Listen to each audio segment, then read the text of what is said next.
Hello everybody, this is Mike Zaloznyy here, and I would like to tell you about my win in the Nevada State Championship this year. Um, so my opponent was Danil Fedunov from Reno. So this state championship takes place once a year, usually in the months of September or October. There is a qualification process, and one person qualifies from Southern Nevada, and one person qualifies from Northern Nevada. My so I went through the qualification process, managing to get first place in two tournaments, and I had the highest combined score on the points I scored in two tournaments combined. And then Danil Fedunov was my opponent from Reno. Danil was very talented as a kid, and he reached. You can see him here. He reached the rating of 2000 very young. But then, from what I understand, he had other interests and didn't pursue chess as seriously. And now he's, I believe, about 20 years old or so, and he lives in Reno. So he's still very good player, rated about 2150, capable of beating many masters on his good day. And it was an interesting match, so I want to tell you a little bit about it today and show you one of the games. The time control for the match was 90 minutes for first 30 moves, and then followed by 60 minutes sudden death.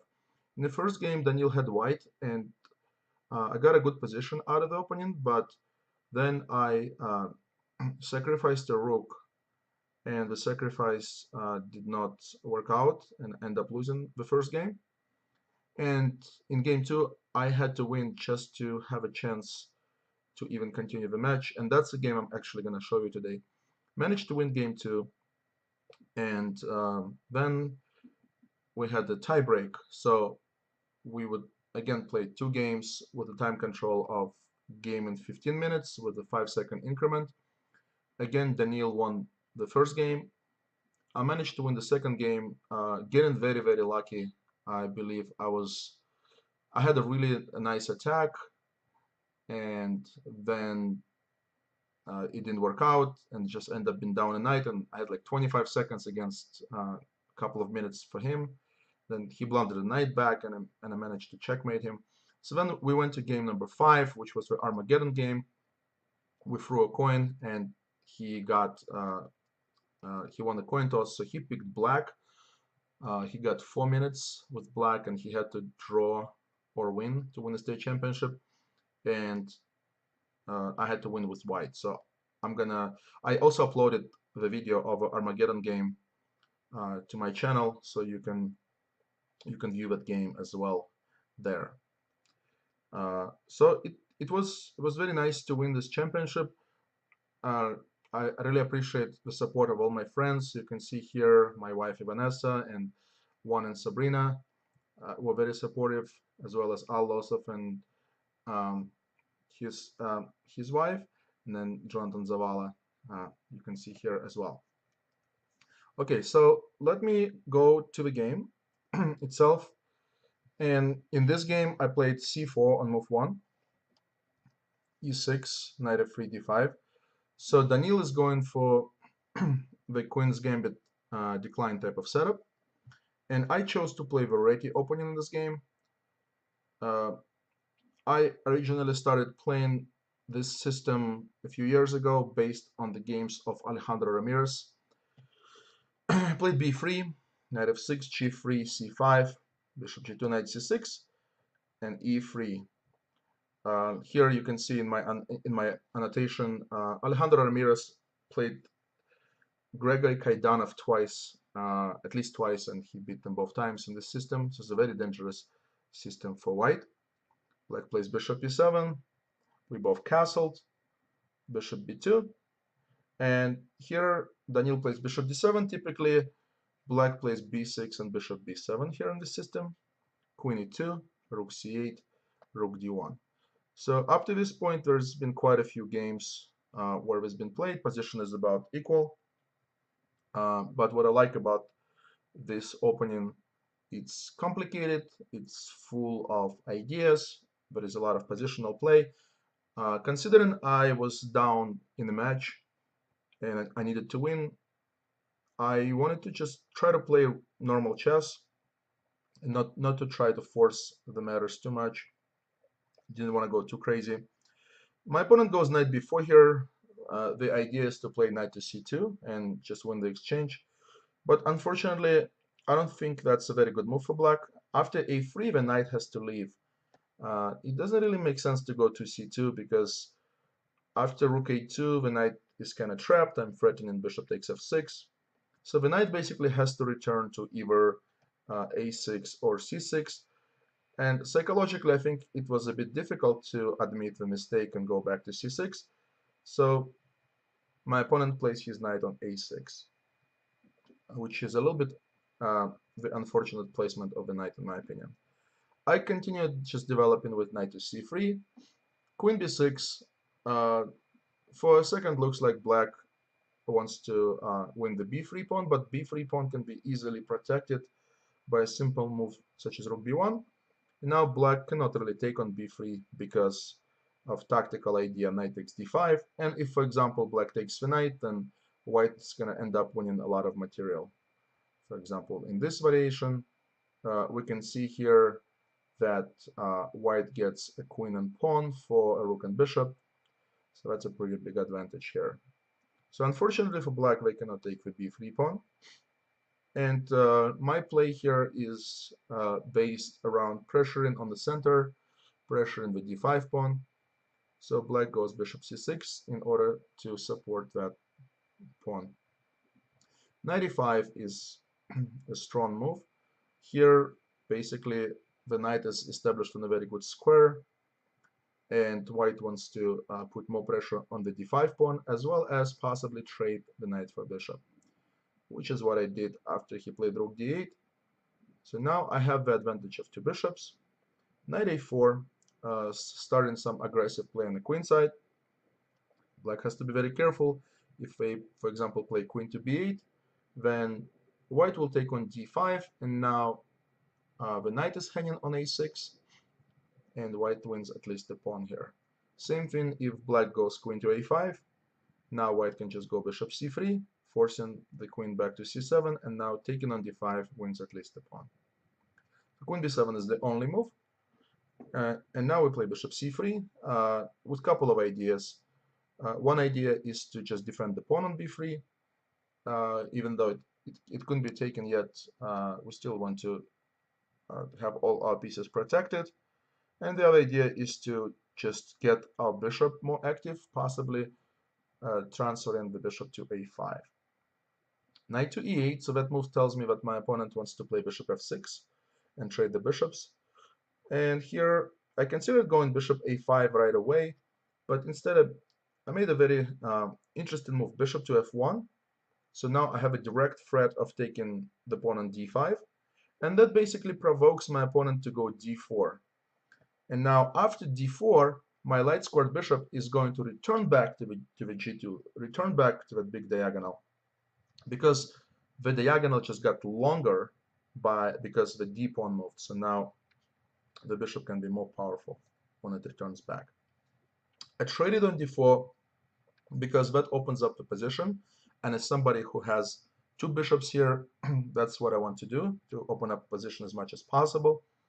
Here I play bishop a5, attacking his rook, knight ac7, and I have to be careful not to blunder my pawn on a3, so I play b4.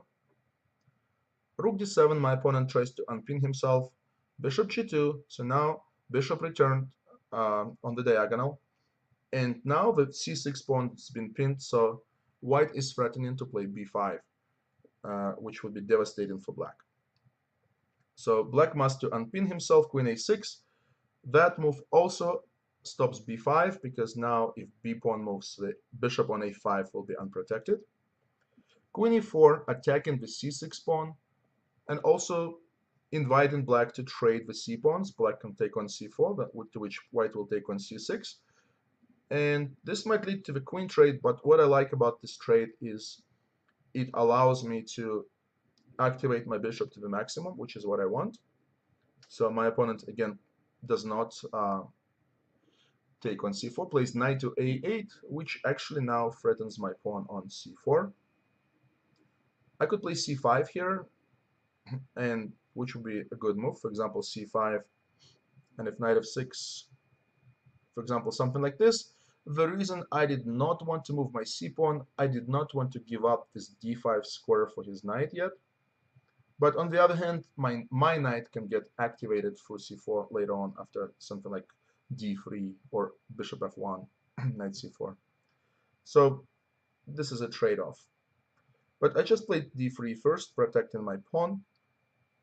Knight b6 is a very interesting move because he's offering me a trade and I absolutely cannot trade. If I take with the knight now, I lose the bishop, so that's out of the question. And if I take with the bishop, now my knight is attacked, and if when my knight moves, I'm going to lose my a3 pawn. So I cannot take at all, so I have to play knight to b2. Temporarily, my knight is bad. He doesn't have any moves. So one of the things we have to consider is how to improve him. My opponent played knight to d6, attacking my queen. I have to be careful here. If I take on d4, then he has this knight d takes c4 move, and the position suddenly becomes really, really good for black. So queen e1, and now the option of b5 later on becomes possible because my queen, after the b pawn moves, will be able to defend my bishop. Knight to a8, and here I played b5 move, which I put a question mark because computer really doesn't like this move. But practically, I think this was a good move. It's a very interesting pawn sacrifice.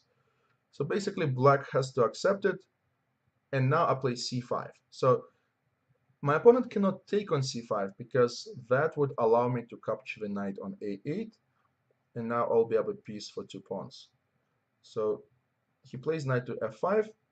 And now, as you see, the pawn just marches on c6. Black has an option of giving up the exchange, and then he'll have 2 pawns. But for now, my opponent thinks, okay, maybe I can get away without giving up an exchange. After all, he's up a pawn. As a compensation, white has a very dangerous pawn on c6, a very active bishop on g2, and some of black pieces are quite passive at the moment, such as the knight on a8. So here, I found a really good move. Basically, as I mentioned earlier, our knight is not doing anything at the moment, so we have to look for a way to activate him. And we activate the knight by removing black's pawn from b5 by playing a move such as a4. My opponent could have taken on a4, after which my knight gets activated through a4, which is good, but not as good as being activated through c4 as it happened in the game. So I feel like this move was a mistake by black. I traded on b5 first, then played the intermezzo move knight to c4, attacking his queen moved, and now I took the exchange. And here he made a mistake, in my opinion. He could have taken on c6 with the queen, but by taking on c6 with the rook, he allowed me to invade on the 8th rank, which is what I did. And here things got much more interesting from this point on in the game. So I tried to figure out how can I put the maximum pressure on his position, and for a long time I kept looking at the moves such as queen e5. And then I saw that maybe I should double my rooks first, and after knight b6, if I go queen e5 now he can go knight to d7, forking both of my queen and my rook. I saw a move like queen c7, but then the problem is after knight takes b8, rook takes b8, he just has a move rook f8, and I'm just down 2 pawns without any compensation. So instead of doing that, I took on c8, he takes with the queen, and now here comes an important moment in the game. White can get a pawn back here and be basically up 1 unit. We're going to have a rook for a knight and a pawn, and we have 2 choices to take here with the knight or with the bishop. And this is, I feel like, a very instructive moment. As we know, in most positions, bishops are better than knights, so the first instinct is to take with the knight, but the correct move here is to take with the bishop. There's a couple of reasons for that. The reason number one is all pawns are basically on one side of the board, and that typically favors a knight. So we want to keep the knight. And also the knight on c4 is very, very powerful. It's on a very nice outpost, and it controls a lot of squares, also blocking black's queen entrance into white's position. So I took with the bishop, I took with the rook, and here white is playing for win. White has extra material, but it's not easy.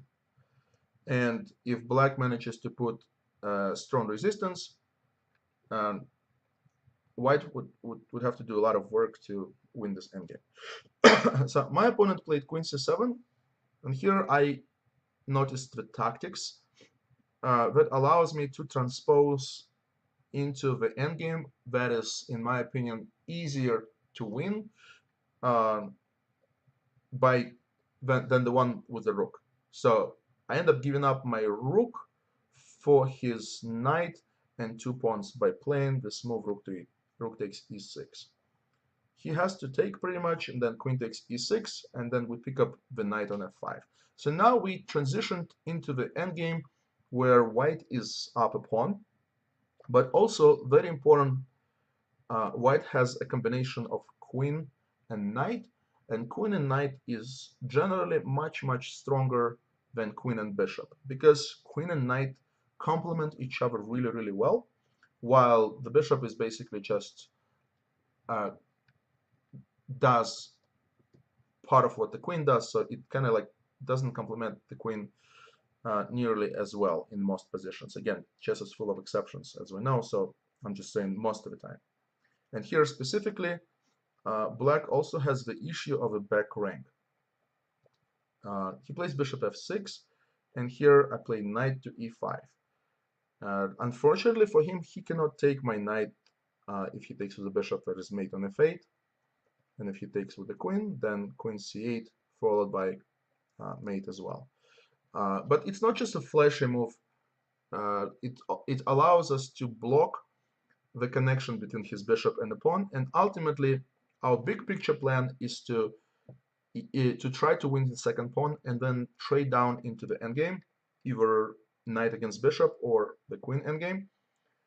We also must watch out for any resource that black has, and that is the idea of some kind of perpetual check. So after queen to b8, black actually threatens to take the knight. So now knight takes f7 check, king g8. Here I must be careful. If I play queen e6, this is actually winning for black after queen b1 check, king g2, queen b7 check, black wins the knight. The correct move is queen d5, which does not allow black queen to come back to b7.